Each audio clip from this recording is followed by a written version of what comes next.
Bonjour à tous les téléspectateurs.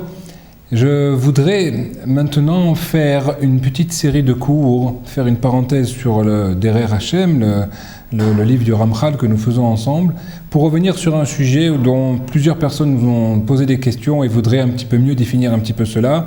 Nous en avions parlé déjà une fois, mais là je voudrais maintenant véritablement aborder un petit peu de front ce sujet qui intéresse, je pense, tout le monde, qui est la notion du libre arbitre. Qu'est-ce que le libre arbitre d'après la définition de la Torah? Qui a véritablement le libre arbitre? Comment le définir? Et est-ce que nous avons véritablement le choix ou pas véritablement le choix? Quelles sont les personnes qui, sur cette terre, ont véritablement le plus de choix? Et essayer de comprendre maintenant qu'est-ce qu'Akadosh Baruch Hu attend de nous quand il nous demande de choisir quelque chose, donc apparemment le libre arbitre serait déjà dirigé. Tout cela, je voudrais essayer, Bizarre Hashem, ensemble de l'aborder. Nous allons nous baser maintenant sur des dires du Rambam, le Rabbi Moshe ben Maimon, le Maïmonide, sur les Ilchot de Tchouva, ainsi que des Mahamar du Rav Friedlander, justement, dans le Siftei Chaim, sur la notion de Bechira, la notion donc du libre arbitre. D'après la Torah, vous allez voir que c'est quelque chose qui est extrêmement intéressant. Alors, en introduction déjà, nous allons commencer tout de suite avec ce que nous dit la Torah sur ce sujet-là, puisqu'il est écrit dans Devarim, dans la Parashat Netzavim, comme quoi « Re'e natati lefanecha hayom et hachaim ve'et hatov et hamavet ve'et hara » j'ai mis devant toi. Regarde, j'ai mis aujourd'hui maintenant devant toi la vie et le bien, la mort et le mal, ubacharta b'chaim le'ma'an tirchia ata ve'razaracha. Et tu choisiras le bien dans le but de vivre toi et ta descendance. Donc vous voyez ici comme quoi apparemment il y a une mitzvah, une ordonnance de choisir la vie, de choisir le bien. Alors ça veut dire quoi choisir la vie, choisir le bien? On va tout de suite rentrer là-dessus. C'est sûr qu'Akadosh Baruch Hu n'est pas en train de nous dire maintenant choisis de vivre et ne te suicide pas. C'est pas de ça que l'on parle. Il est évident ici que la vie dont on parle, c'est-à-dire le chemin de la vie, puisque même si des gens sont vivants, ils sont sur le chemin de la mort, sur le chemin de l'anéantissement ou sur le chemin de la dégradation. Là, de ce que l'on est en train de parler, c'est véritablement d'arriver dans le chemin, de prendre ce chemin de vie. Et c'est ça qu'Akadosh Baruch Hu nous demande. On essaiera donc de comprendre un petit peu mieux jusqu'à où va cette ordonnance. Donc en fait, on voit déjà que c'est un fondement de la Torah ici, le fait de choisir le bien et le mal. Et apparemment, on pourrait dire que cette notion de libre arbitre est une réalité. Est-ce que c'est vrai? C'est-à-dire que c'est quelque chose qui est dans l'essence même de l'homme, comme on va expliquer un petit peu tout de suite la différence entre l'homme et les autres êtres vivants. Mais en tout cas, apparemment, ça serait une véritable réalité. Alors pourquoi devrions-nous parler plus que cela et exposer ce sujet d'une façon beaucoup plus détaillée? Vous allez voir qu'au contraire, Kadosh Baruch Hu a coché là-dedans quelque chose d'essentiel dans la Avodat Hashem, dans l'essence et de l'éthique même de vie de chacun d'entre nous. Et il est extrêmement important de réaliser les enjeux justement de cette mitzvah qui apparemment paraît étonnante, car comment peut-on nous dire maintenant de nous ordonner de choisir, puisqu'à partir du moment où on m'ordonne quelque chose, alors véritablement, apparemment, je perds complètement mon libre arbitre de pouvoir choisir autre chose derrière. Et on verra également que, en fait, ce qui est intéressant ici, c'est que Akadosh Baruch Hu a juxtaposé la notion de vie et de bien, la notion de mort et de mal. C'est extrêmement important. Donc on verra en fait à quoi correspondent un petit peu ces chemins-là. Alors au tout départ, le Rambam, pour commencer avec lui justement, il définit le fondement même de ce libre arbitre. C'est dans les lois de la Teshuvah, dans le 5e chapitre, vous allez voir les 3 premières halachot que nous allons citer aujourd'hui. Donc d'abord il est dit le Rambam, et je pense que ça va être une très bonne introduction pour comprendre un petit peu et se détacher de ce que les nations veulent nous dire ou nous faire comprendre, nous faire croire. Et très souvent on voit qu'il y a des courants justement et qui touchent tout le monde, y compris jusqu'à nous-mêmes, d'accord, dans ces notions-là de faux libre arbitre, comme on va essayer de définir. En tout cas ici le Rambam nous dit comme ça, Reshut lechol adam netuna, donc il est dans la possibilité, je dirais, de chacun des êtres humains, ici on ne parle pas uniquement aux juifs, im ratza leatot atzmo lederer tova ou liyot tzadik areshut beyado. Si la personne veut maintenant choisir un chemin d'aller vers le bien au point de devenir un tzaddik, il a cette possibilité. Et dans le sens contraire, s'il veut au contraire aller dans le mauvais chemin ou dans le chemin du mal, en tout cas, il a aussi, Areshut Beyado, il a aussi cette possibilité. Donc on voit ici, déjà premièrement, premier axiome que nous met le Rambam, comme quoi l'homme est libre de choisir le chemin qu'il souhaite. Premièrement, que ce soit du côté du bien ou l'inverse. C'est ainsi donc, et ici justement, le Rambam cite un pasuk dans Bereshit. Pourquoi ? Pour montrer qu'en fait, l'homme qui a cette spécificité, c'est quelque chose d'incroyable, et ça nous avons vu ensemble dans le Derech Hashem, comme quoi effectivement, le libre arbitre n'a été donné qu'au genre humain. Il n'a pas été donné ni au domaine minéral, ni au domaine végétal, ni au domaine animal qui eux suivent leur instinct animalier, et il n'a été donné au niveau uniquement de l'être humain, et on verra que dans le niveau au-dessus de l'être humain qui est celui des anges, d'accord, là aussi il n'y a pas de libre arbitre. Alors la raison est différente. Au niveau des êtres animaux, alors automatiquement le domaine animalier, lui, en fait, n'a pas de libre arbitre parce qu'il est soumis au niveau de son âme c'est comme on avait expliqué cela, c'est ce qu'on appelle le nefesh achiyoni, le nefesh abahami. C'était uniquement maintenant une âme qui va lui permettre de donner une vitalité, mais qui va sans arrêt répondre à des instincts, de répondre uniquement, d'accord, à des réflexes qui sont préconditionnés d'après les tendances de chacun des animaux, que ce soit le lion avec sa force, que ce soit maintenant le serpent avec le fait d'aller faire du mal, ou etc., etc. On va voir en tout cas qu'il y a des caractères, je dirais, qui sont déjà enfouis dans chacun de ces animaux et qui sont déjà prédéterminés, et on ne pourra pas changer ces choses-là. On pourra dresser des animaux comme vous le savez, mais c'est pas ça qui va changer d'une façon intrinsèque véritablement le caractère de ces animaux. Donc ça, c'est un premier point. Au contraire, au niveau des anges, c'est un autre domaine, puisque en fait, eux ont une telle connaissance de Dieu et de la perception du vrai chemin qu'ils ne peuvent pas faire autre chose que l'ordonnance d'Akadosh Baruch Hu. Donc en fait, ils n'ont pas de libre arbitre. Pourquoi ? Parce que pour eux, ça serait une hérésie, une folie, un suicide de faire quelque chose qui irait à l'encontre de la volonté divine, puisque eux-mêmes se rendent compte et voient et perçoivent justement une réalité divine beaucoup plus forte que la nôtre. Donc de la même façon, pour donner un machal, que pour nous, il nous serait insensé d'aller se jeter du 20e étage, car cela signifierait un suicide immédiat, et bien automatiquement pour eux c'est la même chose également. Dans toute chose, ils vont tout le temps suivre la volonté d'Akadosh Baruch Hu, car ils ressentent, ils voient et ils comprennent que c'est cela le vrai et l'unique chemin. Donc ça déjà, on a éliminé de ce côté. Donc ce qui reste uniquement, c'est uniquement l'homme qui lui justement, Akadosh Baruch Hu dit voilà, en ce point-là, l'homme va ressembler à Dieu et va être unique dans toute la création. C'est de quoi ? De discerner entre le bien et le mal et d'avoir le choix. Klomar en min shel adam aya yachid ba'olam. Il n'y aura aucun genre dans toute l'espèce, dans toutes les créations du monde qui ressemblera en cela à l'homme, de pouvoir justement de voir le bien et le mal et de discerner ces choses-là, s'il fait évidemment cet effort de discerner, comme on va voir, et donc de choisir entre deux points. À tel point, rappelez-vous ce qu'on avait vu dans le Ramchal, comme quoi l'être humain va être le seul à pouvoir influencer dans les mondes supérieurs, puisque tout ce qu'il y a dans la création, depuis le domaine minéral, végétal, animal, est sans arrêt soumis à des forces suprêmes qu'Akadosh Baruch Hu envoie d'après sa volonté et qui passe par des forces, et ensuite c'est toute Ichtachelut qu'on avait parlé, cet enchevêtrement justement de relations de cause à effet pour passer par le domaine des anges, etc., et parvenir jusqu'à nous, mais donc ils sont soumis sans arrêt. On ne verra jamais maintenant une vache qui aura envie d'aller écouter de la musique. Ça ne peut pas exister. Pourquoi ? Parce qu'elle est soumise justement à son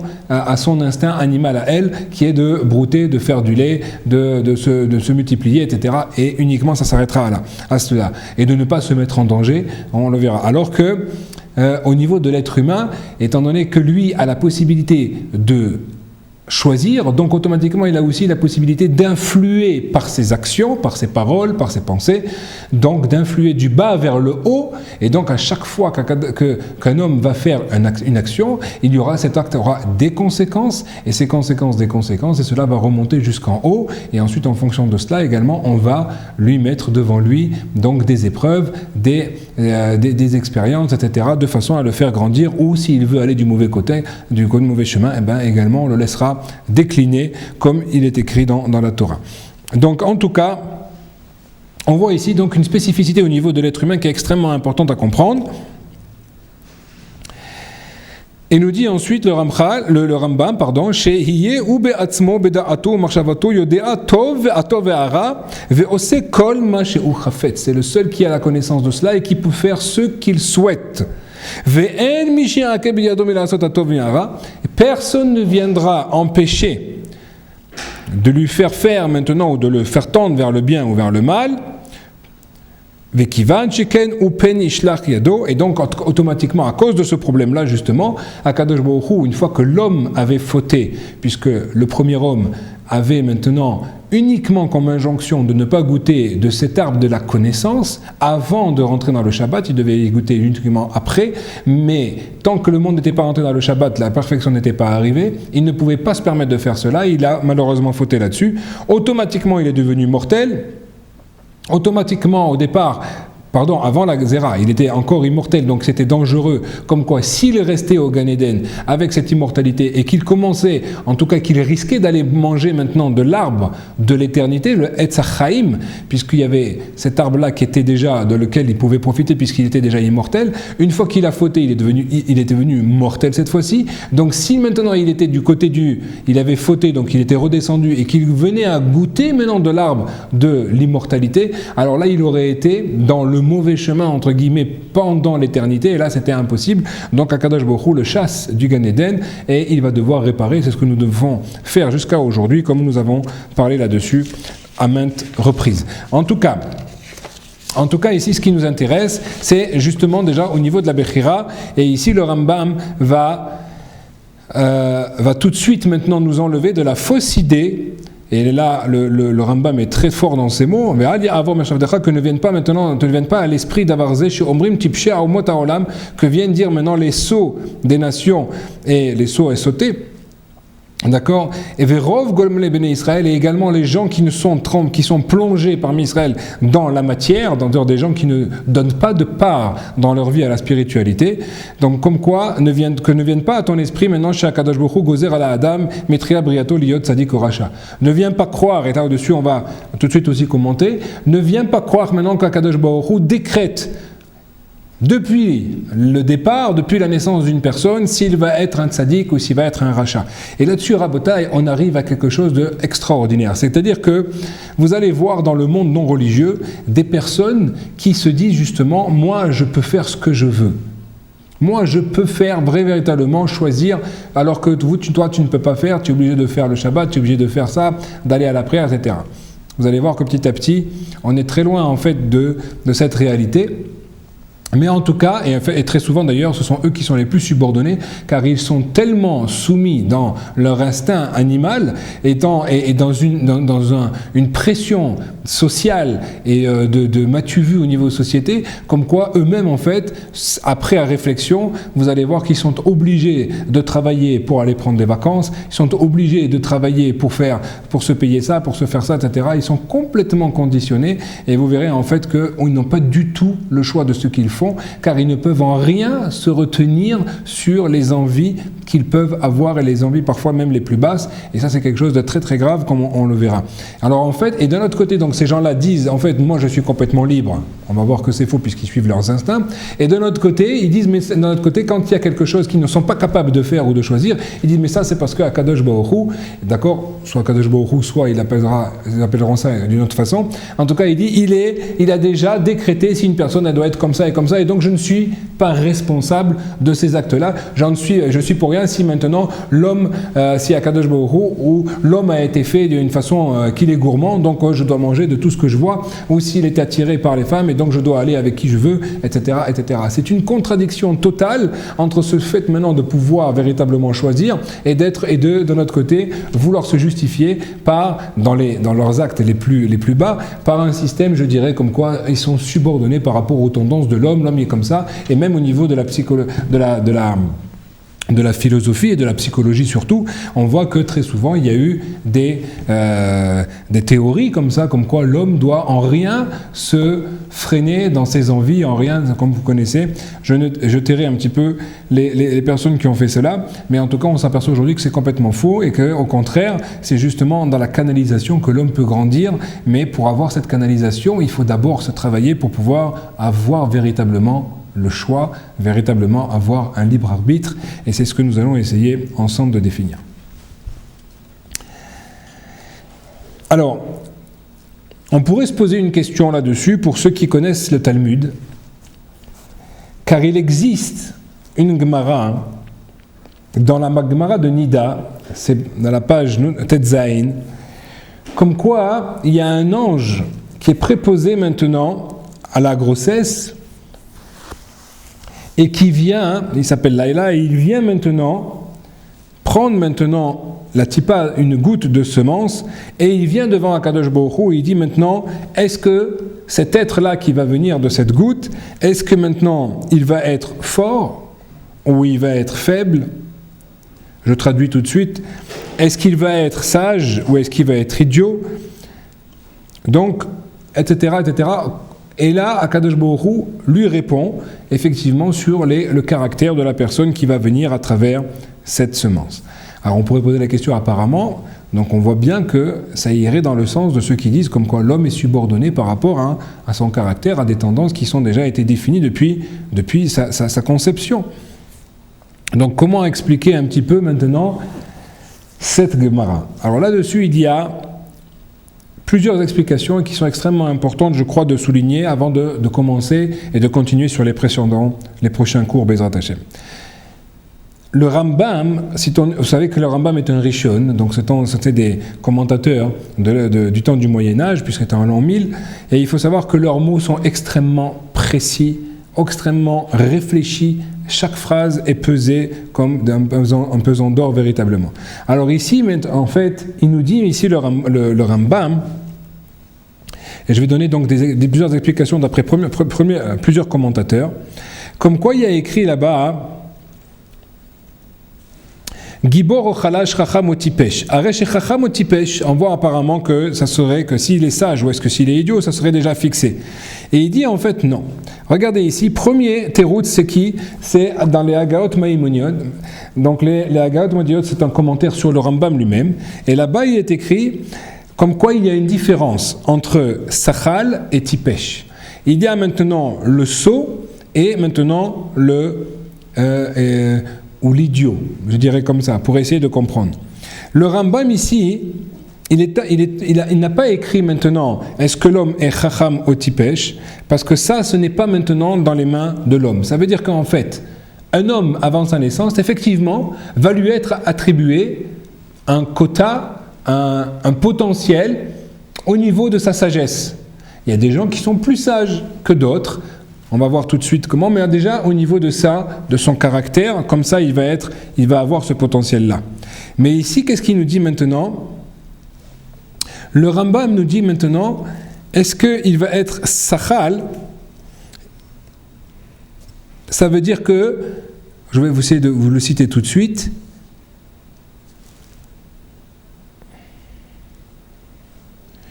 Nikba alav, et voilà. Mais Rosh Mirkodoledato, Imkatav, il dit Chacham o Sachal.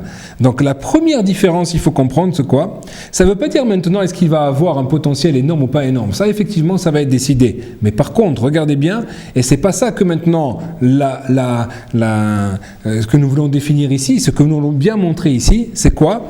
Shabechira i'im u mishtamesh bechokhma shetikba balo mirosh. Quand maintenant on va juger une personne, on ne va pas le juger juger maintenant sur ce potentiel qui a été donné à sa naissance. On va le juger, a-t-il utilisé ce potentiel? Et c'est là-dessus que en fait la personne, ça s'appelle chacham. Pas dans la quantité, car de toute façon, on ne pourra jamais connaître toute la Torah tellement c'est immense. Et même Shlomo Ameler, qui était le plus grand des chachamim, est très très loin encore d'avoir connu toute la chokhma de la Torah. Donc ici, en fait, la première chose que nous dit le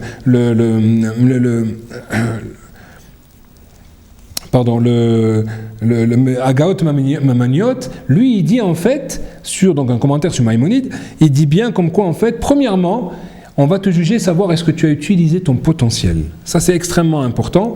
Est-ce que tu as rempli ce potentiel? Donc si on avait un potentiel de 100, est-ce qu'on a utilisé ce 100? Même si ce 100-là est peut-être largement inférieur par rapport à ton voisin ou à ton père ou à ton ami, peu importe. Mais peu importe, Akadosh Baruch Hu ne regarde pas maintenant combien tu as été, puisqu'il sait très bien ce qu'il t'a donné comme outil, comme moyen. Mais par contre, il essaye de regarder combien tu as utilisé ce qu'on t'a donné. Premier teroutz là-dessus. Ça c'est important. Et également, il y en a qui veulent dire également que ça revient également sur la notion de Yirat Shamayim, combien tu as utilisé tes forces pour rentrer dans la spiritualité, pour rentrer dans la Yirat Shamayim, dans la crainte d'Akadosh Baruch Hu. Ensuite, il y a un deuxième point qui est donné, et ça c'est le Maharam Merotenburg. Le Maharam Merotenburg, lui, il explique comme quoi, c'est qu'il explique ainsi, ou Masha Amrou Benida, ça veut dire quoi? C'est à Kisharon ou Matanat Shamaim. Aval Nimsa le Bechirat Adam Inyatzel et Kishronotav lema Shetsarir Neinatzel. Ça veut dire que maintenant, lui, il regarde autre chose. Il dit, maintenant, on t'a donné un potentiel. Est-ce que ce potentiel-là, tu l'as mis dans la Torah? Est-ce que tu l'as utilisé véritablement, ce pourquoi il t'a été donné? Que tu fasses un métier, que tu utilises maintenant cette sagesse, ou plutôt ce potentiel d'étude, de réflexion, etc., tu as le droit de le faire. Mais attention, ce n'est pas un but. Le but, tu n'es venu sur terre que pour dévoiler maintenant une Torah que seul toi peux dévoiler. Et ça, référez-vous au cours qu'on avait fait justement pour expliquer le but de l'homme sur terre. Et il faut faire attention là-dessus, et c'est là-dessus que Akadosh Baruch Hu va juger. C'est-à-dire qu'un homme peut être peut-être un très grand scientifique, mais s'il a mis toute sa tête dans la science, mais qu'il n'a pas utilisé cela pour arriver également à la crainte d'Hachem, à comprendre maintenant comment Akadosh Baruch Hu nous demande d'étudier sa Torah, alors automatiquement il aura gâché ce potentiel de sagesse. D'accord? Et Rabbeinu Yona également va dans ce sens-là. C'est quoi? Dans les Pariyavot, il est écrit Ezeu Adam, Alomed Mikol Adam, Ezeu Chacham, pardon. Quel est le sage? Celui qui apprend de tout homme. C'est quoi? Ayodea kol hachochmot im eno hohev et hachochma, eno chacham el tipesh. Quelqu'un qui connaît toutes les sciences, mais qui n'aime pas la Torah, qui n'a pas regardé la Torah, alors il s'appelle encore un sot. Et pourquoi? Parce qu'il n'est pas réalisé en fait qu'il y avait une chochma, une sagesse suprême qui gouverne toutes les sciences. Et s'il n'est pas arrivé à elle, c'est qu'en fait il n'a pas optimiser son potentiel. Et on a connu, d'accord, des gens et des scientifiques, je pense par exemple à Einstein, combien il a regretté à la fin de sa vie quand il a réalisé, il a découvert justement la Torah, et quand il a découvert ce que les gens ont fait de ces découvertes, qui étaient extraordinaires, mais qu'est-ce qu'ils en ont fait, combien il a regretté et combien il a surtout réalisé ce qu'il aurait pu mettre ce potentiel-là dans la Torah, dans la Chokhma suprême. Et même aujourd'hui, on voit qu'en dépit de toutes ces théories, la plupart maintenant commencent à être controversées, et on arrivera, et c'est normal, puisque en fait nous avançons dans la science, nous comprendrons que petit à petit ces théories n'étaient pas à 100% justes et qu'il y avait encore des à peu près sur certaines choses, et automatiquement il faut savoir que la vérité elle ne peut être que vraie à 100%. La seule vérité justement à laquelle on est arrivé à cela, c'est la réalité divine, la vérité divine qui elle est justement la seule qui peut arriver. Et d'ailleurs on va voir que toutes les sciences petit à petit convergent vers la Chokhma, vers la sagesse de la Torah, ce qui est incroyable, que ce soit en astronomie, en astrophysique, en tout ce que vous voulez. Vous verrez maintenant comme quoi les grands professeurs convergent de plus en plus que ce que la Torah nous a enseigné déjà il y a des milliers d'années.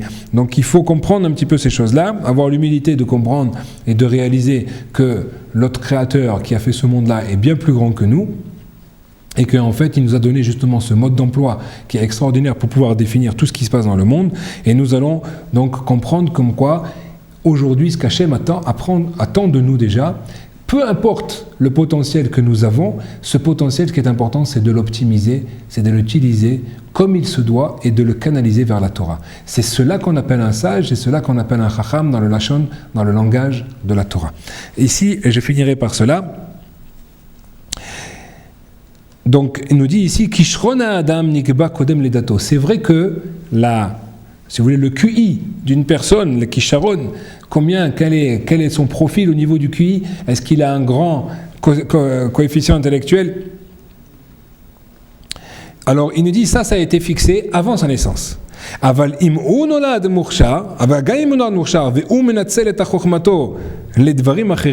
Mais cependant, s'il a énormément de potentiel, énormément de potentiel au niveau intellectuel, mais que tout ce potentiel-là, il l'utilise, mais uniquement dans d'autres sagesses, il ne sera pas défini comme un véritable sage tant qu'il n'aimera pas la sagesse, et ici il fait référence à la Torah. Vers Bechira, donc quel va être justement notre libre arbitre? C'est justement d'aimer cette sagesse suprême à travers la Torah pour nous arriver justement, nous faire parvenir maintenant à la notion de crainte d'Akadosh Baruch Hu. Donc ici je ferme cette parenthèse qui je pense était importante et qui ne vienne pas maintenant en contradiction pour ceux qui connaissaient cette Gemara dans le Talmud de Nida, et nous allons continuer Bezrat Hashem pour enlever maintenant les fausses idées de ce libre arbitre et d'arriver petit à petit, ensemble, dans Hachem, à une véritable définition et comprendre ce qu'Akadosh Baruch Hu attend de nous. Amen. Kenyarat.